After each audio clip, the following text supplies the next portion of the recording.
Hey, this is Malika of Evanston Live TV, and I have with me today President of District 65 School Board, Anya Tanyavutti. Welcome back, Anya. Thank you. It's a pleasure to be here with you. Yes, you've been on quite a few times, and you always give us the updates on what's happening. And District 65 has been through so much, but I feel like people don't know the great stuff that you all have going on. I attended the board meeting yesterday, and I was excited to hear about the school in the 5th Ward. Yes. So please let everybody know where you all are at with that. I'm excited. Thank you for the chance to come and share. It is exciting and it is historic. Ever since the 2012 referendum did not get passed by a hair, I think that it has, this community has been having a critical conversation about what is owed and what is due to the 5th Ward in order to repair the harm that occurred when the school was removed in order to integrate District 65 schools. And so, as a board that has prioritized racial equity, I think since I've been on the board and since we've taken over board leadership to do our work through an equity, it has been a priority to think about how do we institute that repair in the 5th Ward, but how do we do it in a way that is viable and sustainable and is transparent and in a way that is due to the residents. And so we're so excited yesterday. In February, we had a meeting where the student assignment manager, Sarita Smith, introduced her plan to the board. And that involved establishing a student assignment planning committee. And she, released an application, viewed applications, and selected, I think, 40, either just under 40 or over 40 participants, community members, stakeholders from a variety of different institutions, as well as residents who are not necessarily associated with institutions, who are all on the Student Assignment Planning Committee.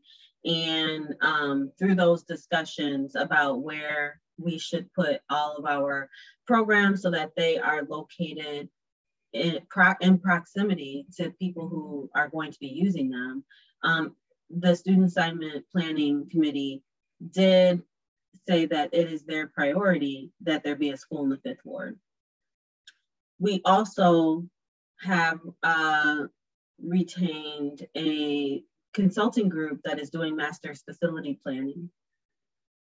And they are going to do an entire audit and assessment of all of our buildings, all of our programs, all of our demographics and projected demographics.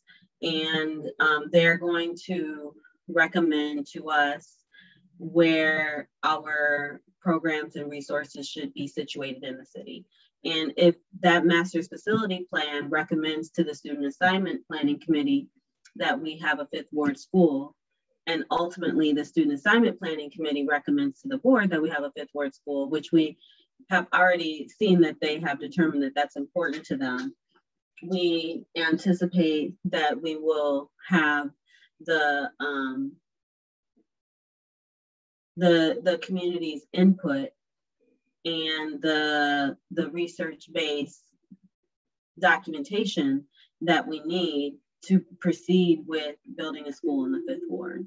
And so we're waiting to get that documentation back. And yesterday, in order to do our due diligence to make sure we're prepared with options, if those committees come back and tell us that they would like to have a school in the 5th Ward, we wanted to make sure that we can afford to do that.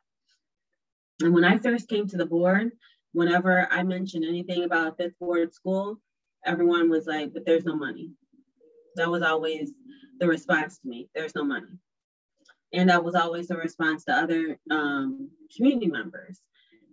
However, our finance department did identify an opportunity to refinance some of our bonds in order to get money to have capital project money to build a school, and also an opportunity called a lease certificate, which would allow us to essentially get a mortgage on cost savings that we project. And if we were able to, what we learned yesterday is if we were able to build a school in the 5th Ward, we would be able to cut our transportation costs significantly. And if we, the master's financing or the master's facility planning will also help us to bring everybody more proximate to the programs that they want to utilize. So we will need less busing. And with less busing, we will have transportation cost savings. And we can get a projected loan based on those transportation cost savings. And that projected loan will not lengthen our debt service. So we will not be putting ourselves in worse financial situation by any means. This is money that we can allocate towards repair that is due to the residents of the 5th Ward. And we would be able to build a brand new building for the children and families of the 5th Ward. And we would also be able to fund the operations of that building in the vein of the desired needs and interests of the residents of the 5th Ward. Yes, this is exciting, Anya, because yes, we just kept hearing there's no money for a school, but yet Lord knows they would find money to build all sorts of things in Evanston. Whenever it came time for a real conversation about a school in the 5th Ward, it was always, we don't have the money. So I think it's important that people know that District 65 wanted a school. You, Anya, wanted a school back in the 5th Ward. I think it's important. I would say that this iteration of the District 65 School Board, and probably the last 5 years of the iterations of the District 65 School Board, has wanted a school in the 5th Ward. And it's been a matter of how do we put the things that we need to put in order to make it happen in a way that is transparent and inclusive and fiscally responsible. But is it the right thing to do? We've been clear that it's the right thing to do. Is it what we want to do? Yes, it's what we wanted to do for the last 5 years. And several candidates that ran for the school board also indicated, who were reelected and who were elected, also indicated their fervent support for and desire to have a 5th Ward school. And I would say, where there's a will, there's a way. Yes, yes. And what I loved also yesterday was Dr. Horton saying he wants this to be a brand new, just an amazing school. This needs to be a state-of-the-art school that's a school that people all around the country want to attend. I love that vision. Love it, love it. Yes, and honestly, that's our desire for our school district, right? We want to provide the highest quality, most holistic, most rigorous schooling environment, most authentically true and affirming access to curricular history, et cetera, that all of our children deserve. And we want all of our children to have a stellar education and to leave proud and fully capable of fulfilling their aptitude in the world. And we're so excited to be able to make these kinds of investments in the parts of our community that have unfortunately been, horrifically neglected and underserved systematically. We know that we have been pursuing excellence regardless of how systems invest in us. We know that we are great, but now it's time for all of the systems that are meant to serve us. We all pay into these systems, right? We all pay into these institutions, and we deserve to be centered and served across our city.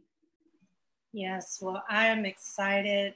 I cannot wait. I mean, you have people like Henry Wilkins and, for the STEM school project. I mean, that man has been busting tail trying to get the attention of Evanston. And, it was like my heart went out to Henry because he was trying so, he is working really, really hard. But, reparations kept coming up. And I can tell you those beginning meetings of reparations, many people wanted the money to go to start. You know how they talk about, well, it's a start. They wanted the start to be repair this injustice of a school that was taken away, But somehow along the line, they were like, no, we'd rather you get bank loans than we build a school in the 5th Ward. So I don't know how that happened, but it happened. And then the school for the 5th Ward was off the table with reparations. They're just now talking about, oh, we're gonna do a school because I think there's been too much pressure on the Reparations Committee. So now they gotta clean up a lot of things that they've made errors in. I know that they're collecting funds. We have no idea what those funds are. We're not allowed to know. Have they come to District 65? Have they come to you to talk about money that they would like to give D65 for the school? I know you would be open to it, but have they? Yeah, we haven't had any official conversations with the city regarding reparations dollars being oriented towards making that repair. You have. We would welcome a conversation. We have not. We would welcome. I think we welcome any conversation to collaborate, across institutions in our community, because we all serve the same community. Our constituents are all the same across District 65, District 202, and the city. And so we welcome, any conversation, but it has not happened thus far. I don't believe that it has not occurred. There's not been an invitation to have that conversation. Yeah, I didn't think. But we are committed we're open to all conversations about collaborating, across institutions in our city.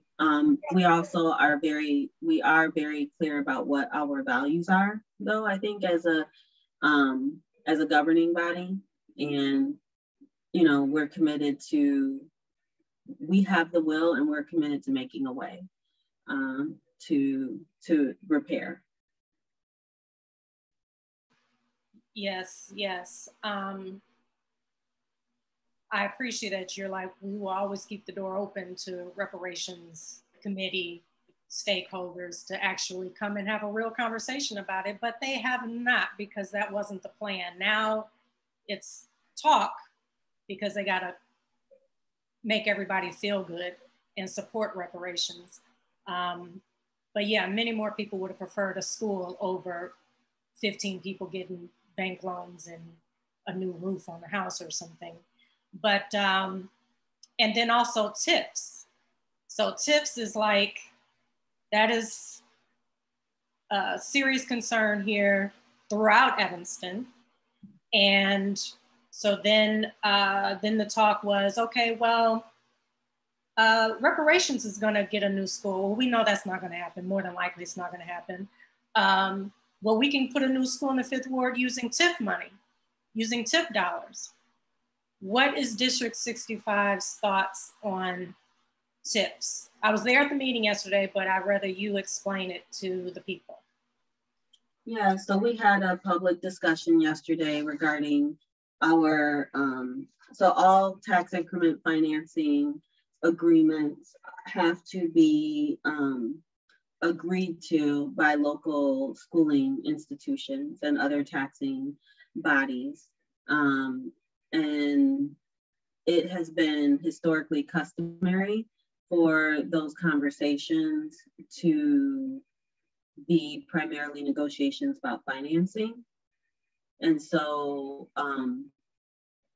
you know, I think that those conversations around the Fifth Ward TIF started around those customary practices of specifically talking about financing.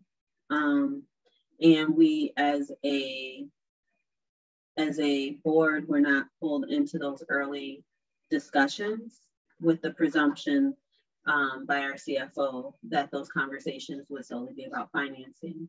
However, as a board, we are certainly prioritize the fiscal health and sustainability of our district. It's our mandate to be concerned about the fiscal sustainability of our district, and that is a concern. It's not the central or sole concern of our governance body. We are also concerned about our moral obligations.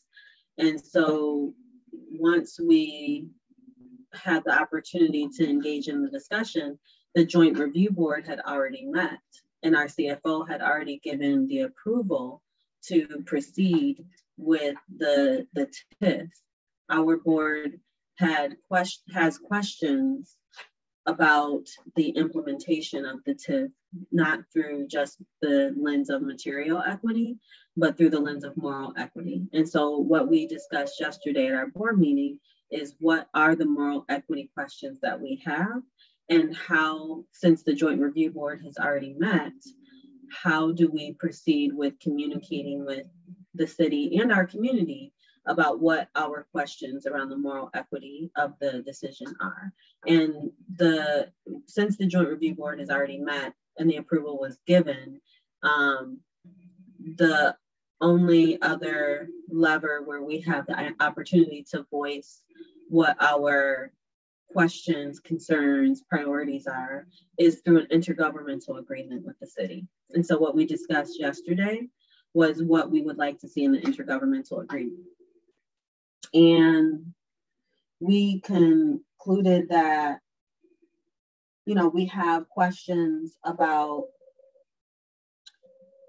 how the TIF will unintentionally or intentionally, depending on how folks want to frame it, but how the TIF might lead to gentrification and would possibly push out residents who ideally would receive the repair that District 65 and other institutions locally owe them in terms of historical exclusion and historical harms.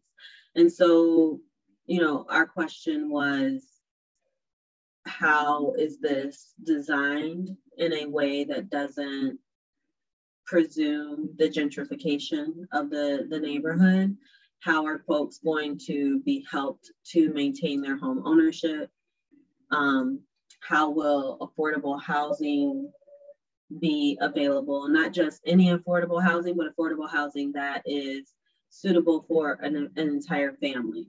You know, not a studio or one bedroom, but affordable housing that includes 2, 3, 4 bedroom units that can house families. There were also some questions by the board about how there could be a priority for women and minority-owned businesses to benefit from the development opportunities in the ward.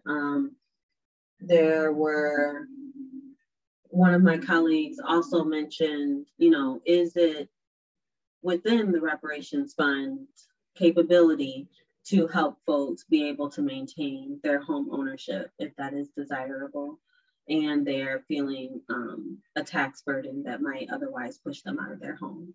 And so we were talking about with our CFO and with our superintendent about what we would like to see negotiated in the intergovernmental agreement. The last point of discussion that we highlighted was the question of enforcement and accountability.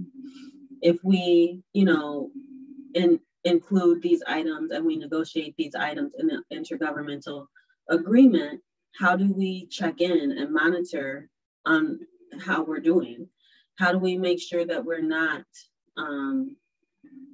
unintentionally gentrifying our community? How do we make sure that we're not unintentionally pricing particular demographics out of being able to relocate to our community? And not only how do we monitor that, but if that is not being adhered to, what are the options that we have to hold one another accountable to the agreements that we come to? So that was the extent of our discussion as a board, and those were the directions that we gave to our CFO and superintendent in regards to how to negotiate with the city on our behalf. Yeah, but I would presume that we have some similar intentions, and I'm hoping that we will be able to negotiate an intergovernmental agreement that makes both of our institutions feel good, and also that serves our community well. I appreciated that conversation yesterday, because from what I can hear from the back of the room was you all's compassion and heart was really to make sure that the people in the 5th Ward in regards to this TIF are not impacted negatively. That was like priority to you all. So I appreciated that. And it spoke volumes to you as a board, that was a concern, because TIFs is, you know, Alderperson Bobby Burns, I know, you know, he's got a lot of vision and he cares about the 5th Ward. I mean, he grew up here, and you know, it's like the people have faith and trust in him, but they don't have faith and trust in all of the councilmen up there. So that's the concern.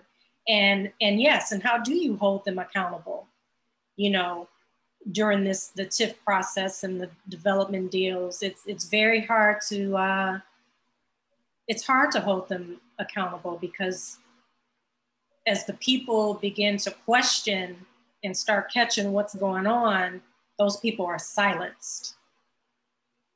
And so then... So, I would say, you know, we as an institution in District 65, all the institutions in our community have had, you know, historical participation in excluding folks, you know, in racist ways, and maintaining racist practices and protecting racist practices. We all 3 of the institutions in the city have, and it is, you know, our obligation and opportunity, and should be our honor, to challenge that and to change that. And so I would say that, you know, District 65 certainly could unintentionally engage in racist practices as well. One of the things that we try to hold ourselves accountable to and be thoughtful about is using a racial equity impact assessment tool to slow us down and help us to think about how have stakeholders been engaged.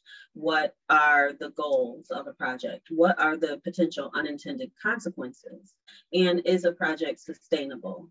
Those are some of the questions that we try to slow down and ask ourselves about important decisions. And, you know, I think that tool can be applied to the TIF as well. And so we were thinking through in our discussions, what are the positive outcomes and the goals? And what could the unintended consequences be that we haven't, you know, maybe haven't considered, and how do we plan for that? And, you know, the 7 of us represent a wide swath of our community and a lot of different stakeholders that we are engaged with, and that we've heard from and listened to, and whose stories we bring to our decision making. But I think that, you know, it's really important that we ask ourselves the difficult questions. And we also have the opportunity to do some learning. You know, the other thing that was a part of our discussion is how, if going forward, a TIF discussion was happening in our community, how would we approach the conversation differently in order to center racial equity earlier in our conversations about the TIF? And how do we adjust our system so that our values and priorities are at the center, and our value for moral equity over material equity, how that be at the center of these pursuits as well. So we're learning, and we hope that our colleagues are listening and learning along the way as well. And, you know, we'll all keep trying to do better. I like that, moral equity. Moral equity. I like that. Yeah. So there's a book that I was reading that I got that from. It's Wolfgang Sachs, and the book SACHS, and the book is called Developmental Dictionary. I like that. I'm gonna have to check that out. I love that, moral equity. I think that's about to be my phrase the next few interviews. But Anya, I know you have to get going. You have another meeting to get to. Thank you so much. We scheduled this like last minute, and I love that you're always available to talk to the community. District 65, you guys, this board has been through so much, especially with the pandemic. And I just wanted to, I've told you before, I just want to say to you as the president, for the entire board, Dr. Horton, I thought you all handled the pandemic perfectly. You did not want to risk losing one child, and you protected the children, and that speaks volumes. So I just want to say thank you for how you all handled that. And I know there was no blueprint, no book on how to handle something like that, but you all did it. You got through the death threats of it all.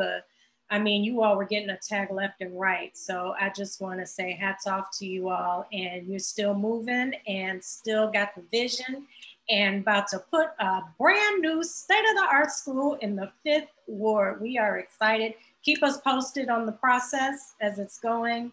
And thank you so much for all you do for the community, Anya. Thank you. Thank you, Malika, for, you know, keeping us all engaged and giving us the opportunity to be in communication and conversation with one another. I appreciate how you use your platform in order to make sure our voices are getting uplifted and engaged with one another as well. Thank you. Okay, thank you. All right, this is Malika, Evanston Live TV. You all be sure to stay tuned for more. We're gonna stay in touch with Anya and the board, see how that 5th Ward school, how it's starting to open up. And, you know, we're excited, absolutely, absolutely excited that it's gonna become a reality. We've been waiting, and this board is gonna make it happen. So we're very, very excited about that. So you all be sure to stay tuned. Stay engaged, everyone, stay engaged. You can also catch Evanston Live TV on YouTube, as well as Instagram, and got some more amazing new stuff coming up, new announcements and everything. Stay engaged.